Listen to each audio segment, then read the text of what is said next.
আমি হয়তো এক নিষ্ঠুর বাবা, কিন্তু আমার কাছে আমি শ্রেষ্ঠ। কেন বলছি শুনুন তাহলে।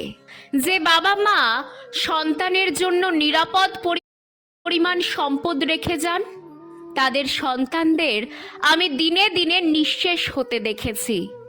নিশ্চয়তা মানুষকে অলস থেকে অলসতর করে। আপনি ভাবছেন আপনার রেখে যাওয়া অর্থ আপনার সন্তানকে নিরাপদ আগামী দেবে। ভুল। আপনার অর্থ আপনার 5 বছরের বাচ্চাকে দামি খেলনা দাবি করার মানসিকতা দেবে। ক্লাস 10-এ পড়তেই সে চাইবে আইফোন, এইচএসে বাইক, অনার্সে গাড়ি, বিস্তর পকেট মানি, সেশন গ্যাপ দেওয়ার অধিকার, দামি ঘড়ি আর শুধু জাঙ্ক ফুডেই মাসে 10,000 টাকা। আপনি না দিলে সে বিরক্ত হবে, আপনাকে কৃপণ আর সন্তানের ইমোশনের গুরুত্ব না দেওয়া হার্টলেস বাবা মা মনে করবে। আমি বিশ্বাস করি পৃথিবীটা পরকালের মতোই হওয়া উচিত। যার যার পাপ পুণ্যের মতোই যার যার অর্থ পরিশ্রমের প্রাপ্তি হওয়া উচিত। আপনার কিছু স্বপ্ন ছিল। আপনি কলেজে পড়ার সময় ভেবেছিলেন 2টো মেয়ের পড়াশোনার খরচ চালাবেন, আমেরিকা না হোক অন্তত নেপাল ঘুরে আসবেন। সেই স্বপ্ন আপনি ভুলে গেছেন সন্তানের নিশ্চিত ভবিষ্যতের ভাবনায়। আপনার এই ত্যাগ সন্তানের কাছে শুধুই দায়িত্ব পালন। অপরাধ কিন্তু সন্তানের নয়, ভুল আপনার। আপনি তাকে জানিয়েছেন যা আমার তার সবই তোমার, কিন্তু আমি তা করিনি, করব না। যা আমার তা শুধুই আমার। আমার মৃত্যুর পর তারা পেলেও পেতে পারে, আবার নাও পেতে পারে।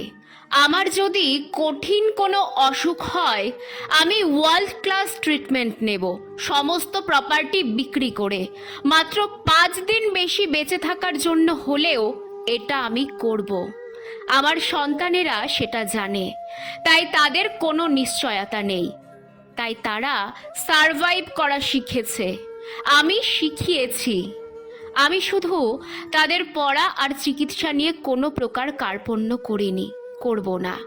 বাবা হিসেবে, একজন মানুষ হিসেবে, অন্য একজন মানুষ যাকে আমি এ ধরনীতে এনেছি তার প্রতি আমার এটুকুই দায়িত্ব। তারপর সে পৃথিবীর সন্তান, তারপর তাকে আরও লক্ষ সন্তানের সাথে দৌড় দিতে হবে, নিজের জায়গা নিজেকে তৈরি করতে হবে। যদি পারে সে তবেই জীবনের আনন্দ জানবে। আমার রেখে যাওয়া অর্থ দিয়ে সুখে থাকা আর অন্যের আন্ডারওয়্যার পরে ইজ্জত ঢাকা একই জিনিস। আমার সন্তানেরা অন্তত এইটুকু বুঝুক, এইটুকু মেরুদণ্ড তাদের তৈরি হোক। সত্যি যদি সন্তানের ভালো চান, তবে তাকে বুঝতে দিন সে একজন পূর্ণ মানুষ, তার দায়িত্ব তার। সন্তানকে আন্তরিকতা শেখান, অর্থ নয়।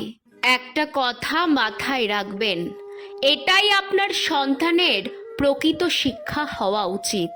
যদি এমন শিক্ষা আপনার সন্তানকে দিতে পারেন, তাহলে আপনার যদি 10 বিঘা জমি থাকে, আপনার সন্তানের সেটা 12 বিঘা হবে। আপনারটুকু না নিয়েই হবে।